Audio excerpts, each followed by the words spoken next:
Here too, though wind and weather have done their worst, the wall and its towers can still be made out on the crags above the river.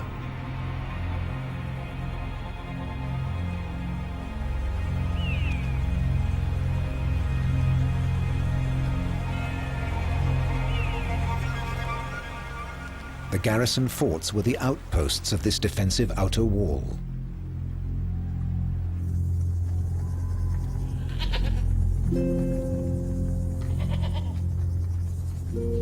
Today, their use is strictly non-military.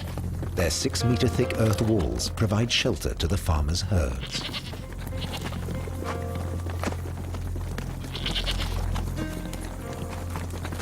But nearly 500 years ago, they faced their greatest military test.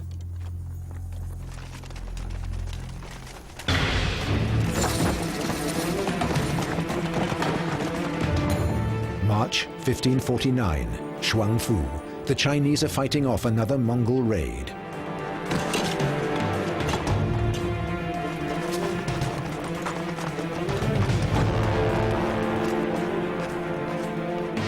General Weng Wanda defends the city.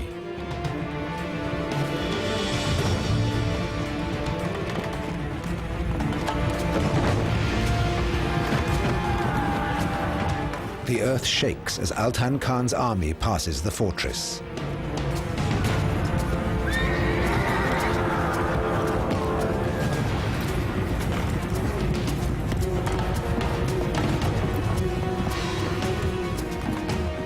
Showdown at the Great Wall.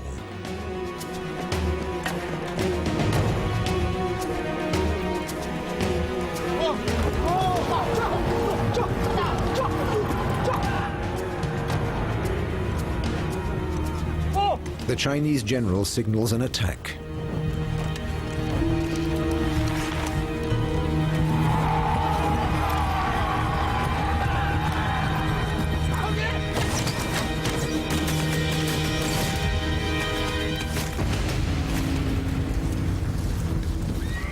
Weng Wanda's tactics have blocked the Mongol retreat. Though battered, the wall is not beaten.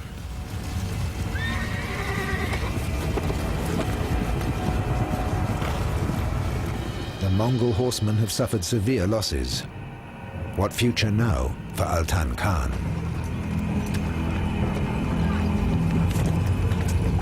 From the middle of his retreating hordes, he sends a message to the Chinese defenders.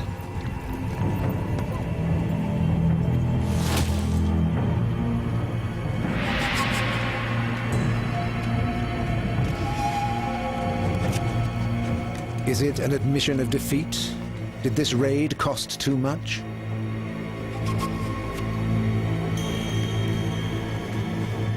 But Altan Khan's message contains a naked threat. If trade is not allowed, his men will be in the streets of Beijing. 那么我们说呢，明朝长城呢，它固然是很坚固的，这一点是在历史上也是以此为著名的。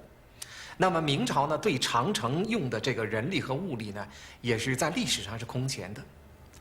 那么我们可以看到，它九边从辽东一直到嘉峪关，有了重兵防守，这一点呢是没有疑问的。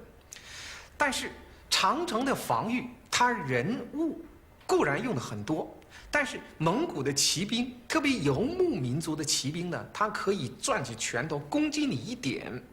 所以它的这个防线呢，不可能没有任何薄弱和可机利用的这么一个地段。古北口呢就是这样。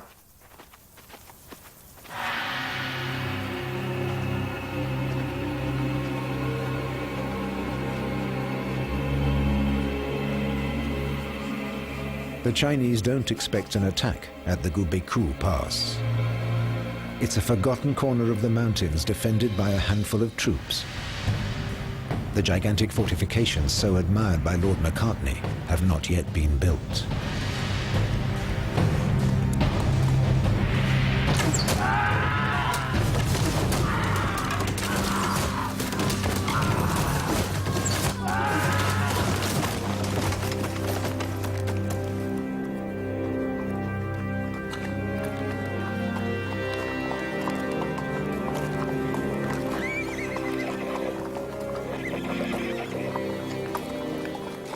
The attack of the Mongolian forces is a complete surprise. It's almost too easy. The road to Beijing lies open.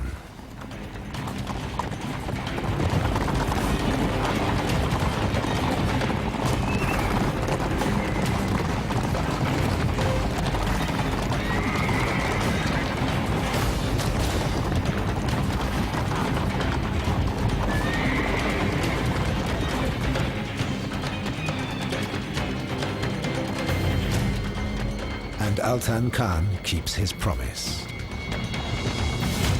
It's just 80 kilometers to Beijing.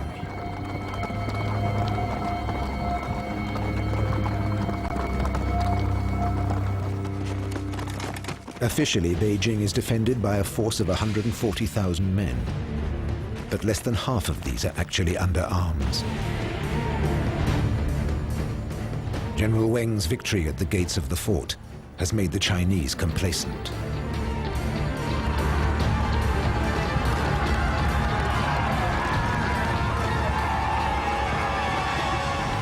At the sight of the advancing Mongol hordes, the defenders run.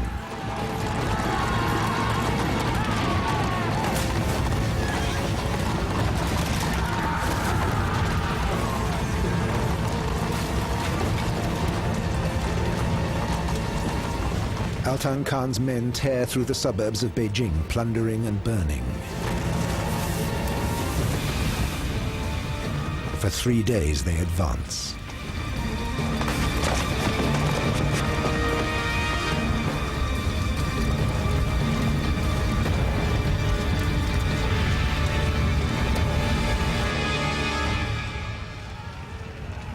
At last, even the Emperor, deep inside the Forbidden City, can no longer ignore them. From within the walls of his ordered universe, Emperor Jiajing watches chaos overtake the outside world. There's nothing he can do.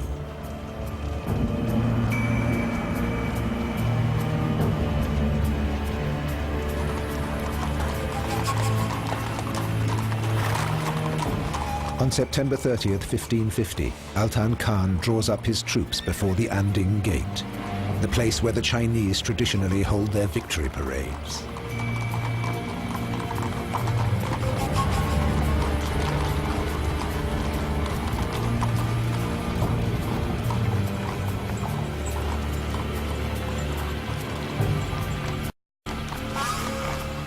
He has reached his goal, the very heart of the empire.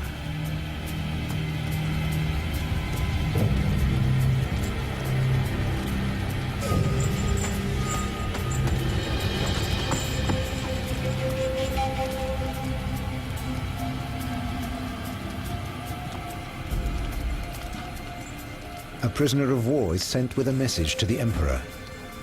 Will it be a demand for his abdication? An ultimatum for the handover of the city? Does Altan want control of the whole empire?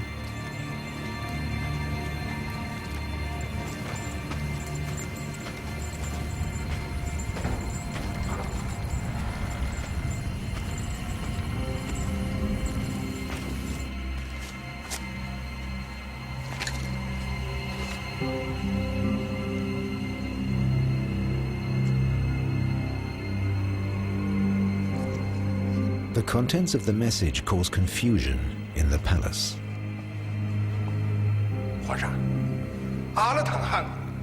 Altan Khan once again requests the emperor's permission to set up trading posts on the northern borders.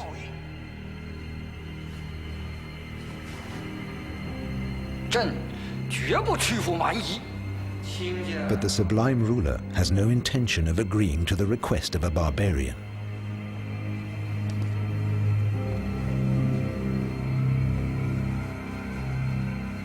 To regain control of an extremely delicate situation, the emperor summons his high officials. They decide to take refuge in courtly protocol.